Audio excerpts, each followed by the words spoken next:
Hi, you're welcome back to my YouTube channel. Today we are going to explore 6 writing errors you should avoid. And a lot of people make these errors, including experienced writers. And whether you are a student, a professional, or simply someone who enjoys writing, this video will help you to identify and avoid these pitfalls to elevate your writing skills.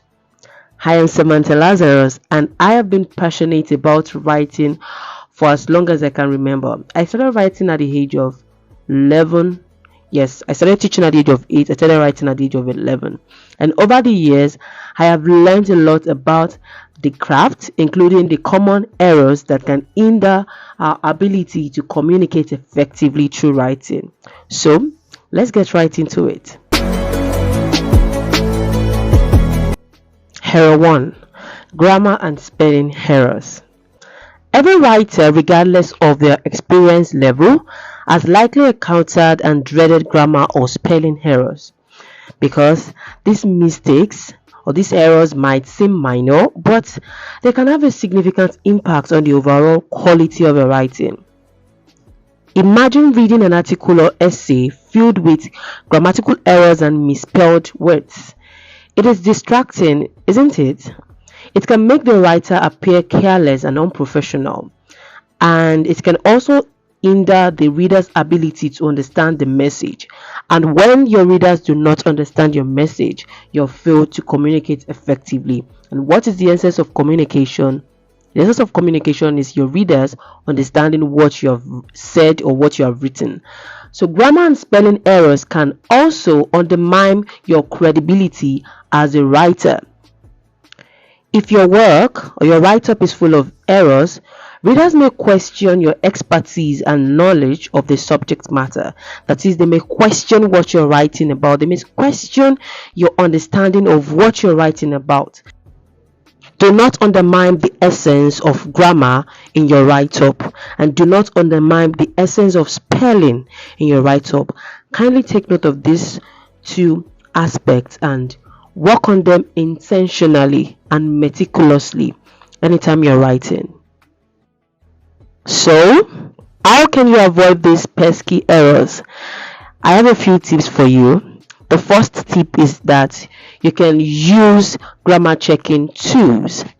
There are many excellent grammar checking tools available, such as Proreading, that can help you to identify and correct your grammar and spelling error while you're writing. But you have to remember that this Proreading aid is not perfect, and you have to always use your own judgment and knowledge of grammar to ensure that the suggestions this app is giving you is correct. Proreading is an app, so you can download it and make use of it when you're writing. The second point is that you should proofread your write-up carefully. After you finished writing, take some time to carefully read through your write-up, paying close attention to grammar and spelling.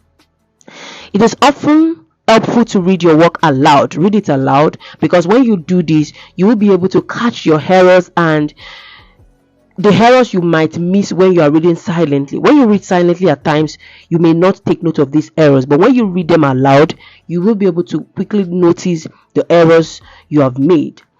The final tip is that you have to seek feedback from others. Ask a friend, a colleague, or writing tutor to review your work and provide feedback on grammar and spelling. As a writing coach, my students reach out to me most times for me to help them to proofread and go through their work for coherence, cohesion, and general ambiguity. If the work is full of ambiguity, I would let them know. The essence of this is that sometimes a fresh pair of eyes can catch errors that you might have overlooked. You might think your writing is correct or you're writing correctly, and when you give it to someone else, they would help you to note the errors. This is where editors come into play. This is where editors are needed. Remember, grammar and spelling are the foundation of clear and effective writing. By taking your time to proofread carefully, using the writing tools available to you, you can ensure your writing is polished and professional. Error 2. Wordiness and redundancy. Have you ever read a piece of writing that seems to go on and on and on, using unnecessary words and phrases that didn't add much value to the writing? That is wordiness, and it can make your writing less clear, concise, and engaging. Wordiness often stems from a desire to sound more sophisticated or academic, but it often has this opposite effect, and it can make your writing appear bloated and difficult to read. As well, it can bury your main point under a pile of unnecessary words your readers would not understand. They would be lost in your write-up. Redundancy, on the other hand, involves using or repeating the same ideas or information using different words. It's like saying the same thing twice, saying the same thing over and over again, which can make your writing feel repetitive and tedious, and you want to avoid that. To avoid wordiness and redundancy, here are some tips that can help you. Number 1, make use of strong verbs. Verbs are the workhorses of your sentences. They are the foundation, they are the pillar. Let me use the word pillar. They are the pillar of your sentences. And instead of using weak verbs and adding unnecessary adverbs, you can make use of strong verbs that convey the action or state of being in the sentence clearly and concisely. As well, you have to be direct and straightforward. Go straight to the point. Do not beat around the bush in your write-up. Get to the heart of your message without adding unnecessary filler words or phrases. Eliminate unnecessary phrases. That is the third point. Look for phrases that can be shortened or removed without affecting the meaning of your sentence. Yes, there are some phrases that you might have used that are not really important to the sentence, so you have to eliminate them. For example, instead of saying in order to, you can use to. In order to, you can simply use to, which is to. Another one is that read your work aloud. You can read your work aloud. Reading your work aloud will help you to identify areas where your writing sounds wordy or redundant. If you find yourself stumbling over a sentence or feeling like it's too long, it's probably a good candidate for revision. You can simply revise it or remove it. Writing, when it comes to concise writing, it is not about using as many words as possible. It is about using the right word effectively. And by eliminating wordiness and redundancy, you can make your writing clearer, more comprehensible, more engaging, and more impactful for your readers. The third error is making use of passive voice. In writing, there are two main voices, the active and the passive voice. Active voice is when the subject of the sentence performs the action, while the passive voice is when the subject receives the action. While both voices have their place in writing, overuse of passive voice can make your writing less clear, engaging, and impactful. Passive voice sentences often sound indirect and less forceful, and they can also make your writing seem unnecessarily wordy and obscure. They can obscure the actor or the doer of the action. They might make them the readers would not be able to quickly identify the doer of the action. Let's take a look at these examples. The passive voice, the report was written by the team. Active voice, the team wrote the report. You can see it is straightforward. The active voice is straightforward. The team wrote the report. But for the passive voice, it is too long, and the team was receiving the action in this sense. You can notice how the active voice sentence is more direct and concise, and it is clearly identifiable. It identifies the subject, the team, as the one performing the action, which is writing the report. While the passive voice can be used in certain situations, such as when you want to emphasize the object of the action or when the actor is unknown. That is when you can most likely use the passive voice. But it is best for you to use active voices when you're writing. Please, it is best for you to use the active voice when you're writing. If you wish to use the passive voice, you can use it when the actor or the doer of the action is unknown, or you want to emphasize the object of the action. That is when you can make use of the passive voice. But if not, you can just stick with the active voice. Here are some tips for identifying and converting passive voice sentences to active voices. Number one, you look for sentences where the subject is being acted upon rather than performing the action. In passive voices, the subject most of the time receives the action. So when you see sentences like that, you should denote that this sentence is in the passive voice. Then you identify the verb and see if it is in the past participle form. That is, when it ends with the ed form, then it is written in the passive voice. Or for this example that we had the report was written by the team. Here it is in the past participle form instead of the past form. Another one is, if the sentence is in the passive voice, rewrite it in the active voice by making the subject the doer of the action. In the active voice, the subject is usually the doer of the action. So when you're writing, make sure the subject is the doer of the action, not the receiver of the action. Active voice is often the key to clear and concise writing. So by making use of the active voice, you enable your readers to understand your writing properly and to make your writing more direct, impactful, and easy for them to understand.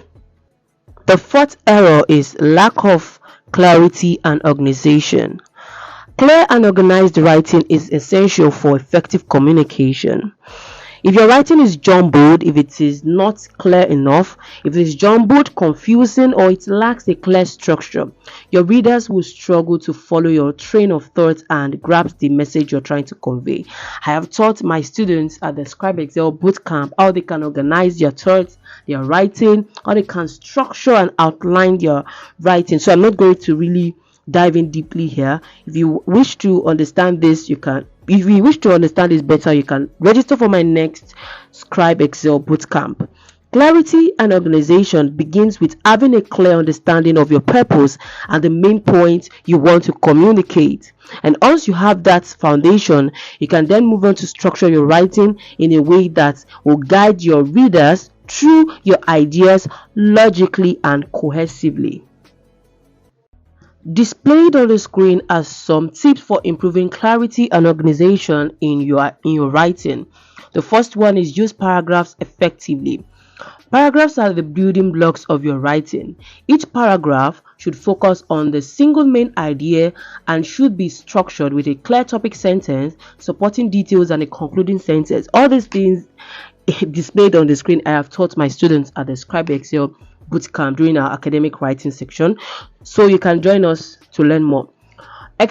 Employ transitions in your writing. Transitions are like the bridges that connect your ideas together. They help the reader to follow the train of your thoughts and understand the connections between different points in your write-up. So you can use transition words and phrases to signal shifts in ideas, to introduce new points, or summarize your previous arguments. Another point is you have to outline your thoughts. Before you start writing, take some time to outline your main points and the structure or the overall structure of your write-up. This will help you to organize your thoughts and ensure that your writing flows logically. Finally, you have to proofread for clarity. Do not just proofread and just write and submit or post it. Once you're finished writing, read through your work carefully to ensure that your sentences are clear, they are concise, and are easy to understand. Check for confusing or ambiguous language that might hinder your reader's comprehension. It is beyond just following rules. It is about communicating your ideas to your readers effectively. And when you take your time to structure your writing or your write-up, trust me, you will be able to communicate that idea to your readers effectively. The next error is post-sentence structure and variety. Just as a musician varies the rhythm and tempo of your music to create an engaging melody, a writer should also be able to vary their sentence structure to create a captivating flow of words. Poor sentence structure and lack of variety may make your writing monotonous, predictable, and even difficult to read. Imagine yourself reading a piece of writing where every sentence is the same length and structure. It will feel repetitive and dull, right? Varying sentence structure helps to create rhythm, emphasis, and interest in your writing. How can you avoid these errors? You have to mix up the length of your sentences. Use a combination of short, medium, and long sentences to create a dynamic rhythm in your writing.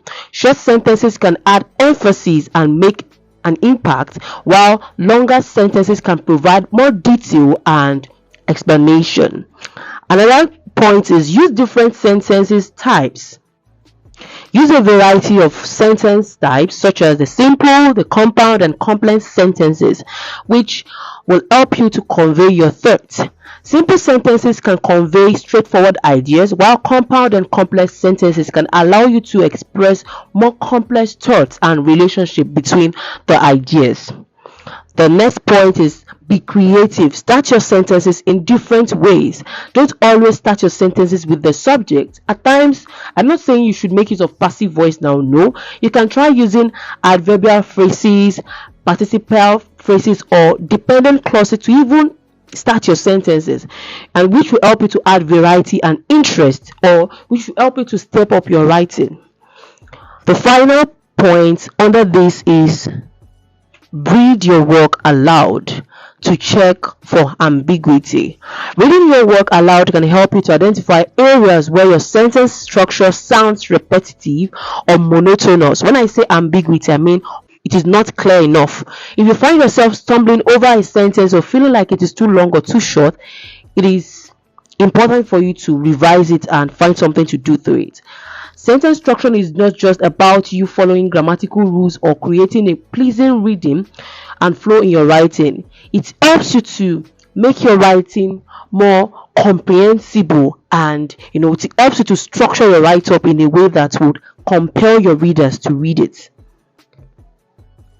The final error is neglecting proofreading and editing. Proofreading and editing are often seen as the final steps in the writing process, but they are just as important as the writing itself, because when you neglect proofreading and editing your work, it can lead to errors, inconsistencies, and a lack of polish that can undermine your credibility and effectiveness as a writer. So you need to take proofreading and editing seriously, because if you publish your work like that, or you share your write-up like that full of errors, it can undermine you as a professional writer or as a creative. Proofreading involves carefully reviewing your work to identify and correct any grammatical errors, spelling mistakes, or typos, while editing involves taking a broader look at your writing to ensure it is clear, concise, and well organized. That is the difference between editing and proofreading. Proofreading, when you proofread, you check out for errors, grammatical errors, spelling errors, typos, etc. While editing, you take a look at the whole write-up itself, how it is arranged, how it is in coherence with how the points therein are in coherence, how the points work together to achieve the common goal of communicating the thoughts of the writers. Here are some tips for effective proofreading and editing. Number 1, take a break. After you're finished writing, take a break before you proofread or you edit. Why? This will help you to approach your work with fresh eyes, and you will catch errors that you might have missed when you're writing. Read aloud. Reading your work aloud can help you identify errors that you might miss when you are reading silently. It can also help you to catch awkward phrasing or sentences that are too long or too short. Use editing tools. There are different editing tools that can help you as a writer, like Proreading Read. This tool can help you to identify grammatical errors, speaking spelling mistakes, and potential issues with clarity and conciseness. The final point is you have to seek feedback. Ask a friend, a colleague, or writing tutor to review your work and provide feedback. If you're writing a book and you need an editor, you can reach out to me. I will edit for you at an affordable price. I have edited over 15 manuscripts at the moment. So when you reach out to an editor to help you to edit your work, it will give you the chance of having a fresh pair of eyes to help you to catch the errors or inconsistencies that you might have overlooked or you might think are not important. Proofreading and editing are not just about correcting errors, they are about refining your writing to make it the best it can be. And by taking the time to carefully review and polish your work, you can ensure that your writing is clear, impactful, and professional. Thanks for watching. Do not forget to like, subscribe, share, and I'll see you in the next video.